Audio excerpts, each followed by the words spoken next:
Hello guys, आज का हमारा टॉपिक है हिंदी भाषा एवं उसका विकास। इसके बारे में हम पढ़ेंगे। जो ये हमारा हिंदी भाषा है उसके जो विकास कैसे हुआ, वो कैसे अस्तित्व में आई, इसके जो कौन कौन से जो हमारे देश हैं आर्य भाषा या नार्य भाषा वाले, उसके बारे में, और कौन कौन से जो वर्ग हैं इन नार्य भाषाओं के, इसके बारे में आज हमें पूरा अध्ययन करेंगे। देखिए हम इसको स्टार्ट करते हैं। भाषीय आधार पर यदि संसार की जातियों का वर्गीकरण किया जाए तो कहा जा सकता है, मतलब क्या कहा जा सकता है कि एक तो आर्य जातियां हैं और दूसरी अनार्य जातियां। आर्य भाषा वाले जो लोग हैं, जो मतलब देश हैं, देशों में कौन कौन से देश आते हैं? भारत है, पाकिस्तान, श्रीलंका, कनाडा, संयुक्त राज्य अमेरिका, दक्षिण अमेरिका, ऑस्ट्रेलिया, न्यूजीलैंड, दक्षिण अफ्रीका, संपूर्ण यूरोप, ईरान, अफगानिस्तान एवं भारतीय उपमहाद्वीप प्रमुखता रखते हैं। जो प्रमुख ये कौन है? ये सारे के सारे जो हैं, ये जो देश हैं, ये आर्य जो भाषा है उस वाले देश बताए गए हैं। ये आर्य परिवार की भाषा या यूरोपीय भाषा के कारण इन क्षेत्रों की जो मूल है भाषा कौन से अस्तित्वहीन हो गई है। विद्वानों ने इस वर्हित परिवार का नाम भारत यूरोपीय मतलब बहुरूपीय किया है। जो वर्हित होता है बड़ा परिवार का नाम क्या है? भारत यूरोपीय परिवार। संसार का ये बहुत बड़ा क्या है? भाषा परिवार यही है। इससे आगे देखते हैं हम। जो मोटे तौर पर आर्य भाषा के दो वर्ग हैं, कौन कौन से बताए हैं? बहुरूपीय आर्य भाषा और भारत ईरानी आर्य भाषा। अब क्या है? भारत ईरानी वर्ग की 3 भाषाएं बताई जाती हैं। इराकी, ईरान या अफगानिस्तान की भाषा, दर्द कश्मीर या पामीर के पूर्व दक्षिण की भाषा, भारतीय आर्य भाषा। संसार की प्राचीनतम ग्रंथ ऋग्वेद इसी आर्य भाषा में है। इसके बारे में बता दिया कि ऋग्वेद जो कौन सा भाषा में है? आर्य भाषा में है। इसके बाद है आर्य भाषा। जो भारतीय आर्य भाषा है, ऐतिहासिक विकास क्रम के आधार पर भारतीय आर्य भाषा को 3 कालखंडों में विभाजित किया गया है। प्राचीन मतलब जो वैदिक संस्कृत और लौकिक संस्कृत हैं, जो 5000 ईस्वी से पूर्व 2000 ईस्वी तक इसका कार्यकाल माना गया है।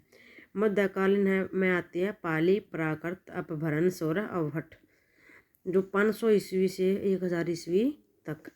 आधुनिक है हिंदी और हिंदी से इतर भाषाएं, जैसे उड़िया है, बंगाल है, मराठी है, गुजराती है, असमी है, सिंधी है और पंजाबी है।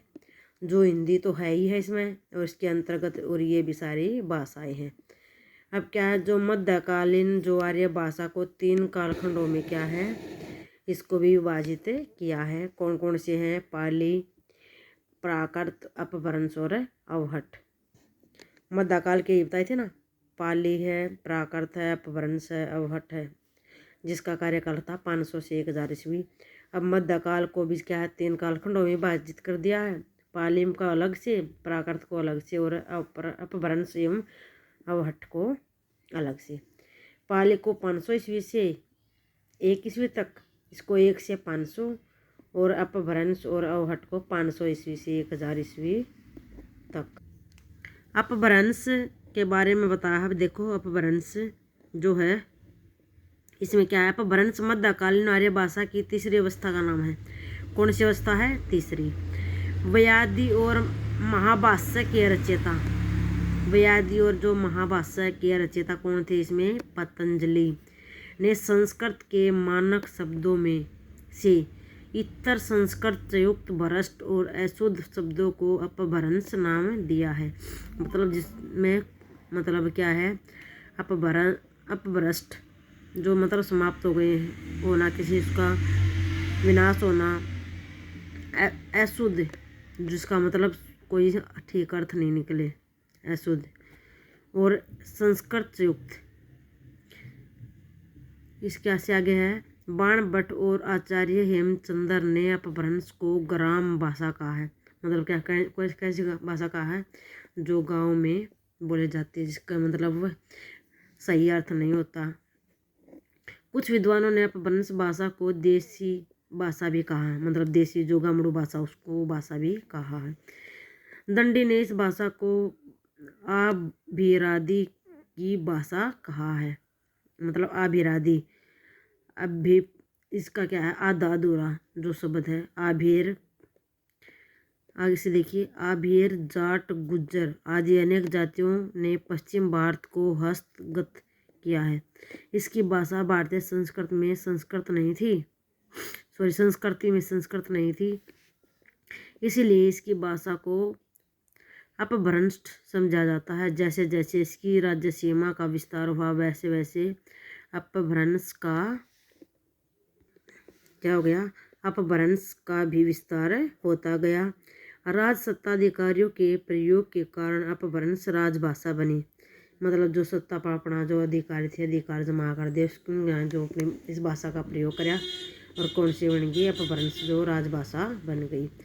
तत्पश्चात यह साहित्यिक भाषा एवं देश भाषा बनी।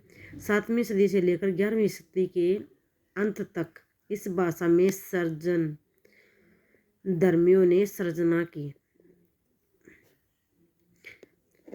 मार्कंडेय और इतर आचार्यों ने अपभ्रंश के कुल 3 भेद बताए हैं। नागर गुजरात की बोली है, जो उपनागर राजस्थान की बोली, और वराचड़ सिंध की बोली। राजस्थान को अपभ्रंश की जेठी बेटी माना है। राजस्थान को अपभ्रंश की क्या माना है, जेठी बेटी।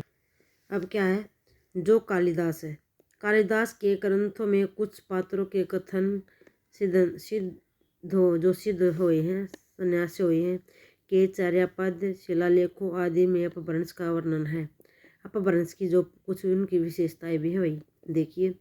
ए ई उ ए औ हर्षव एवं आ ई उ ए औ दीर्घ स्वर थे। री लिखा जाता था पर उसका उच्चारण री होता था। देखो ये र और छोटे की मात्रा री। री के इतर सभी स्वर अनुनासिक रूप से में प्रयुक्त होते थे। उकारलार बहुला भाषा थी, जैसे मनु मन, कारणु कारण, अंगो अंग। क्या है ये, ऊ की मात्रा को हटा दिया इसमें, ठीक है ना, उकार। स्वर लोप एवं आगम प्रवृत्ति क्या है, बढ़े गई थी। इसके बाद क्या हो गया, व्यंजनों में क, कह, अणह, नह, रह, मह और उल्ह जो इनका प्रयोग होता है वो लेखने हैं शेष संस्कृत के थे, ठीक है ना। तत्सम शब्दों की संख्या क्या थी, बहुत अधिक। संस्कृत में क्या है, तत्सम शब्दों की नहीं, तद्भव शब्दों की संख्या बहुत अधिक थी, तत्सम की नहीं थी, ठीक है ना। अब है हमारी अवहट भाषा सतत परिवर्तनशील होती है। कोई भी भाषा जब साहित्यालंब होकर प्रतिष्ठित होती है तो वह व्याकरण के नियमों की श्रृंखलाबद्ध होने लगती है और धीरे धीरे जन भाषा में उसका लगाव होने लगता है। अपभ्रंश के ही उत्तरकालीन या परवर्ती रूप को ही अवहट माना गया है। 11वीं जो सदी है उसे लेकर 14वीं सदी के अपभ्रंश रचनाकारों ने अपनी भाषा को अवहट कहा है। कौन सी सदी से, 11वीं से 14वीं सदी के जो थे अपभ्रंश रचनाकारों में क्या है, अवहट कहा है। जो अवहट शब्द का सर्वप्रथम प्रयोग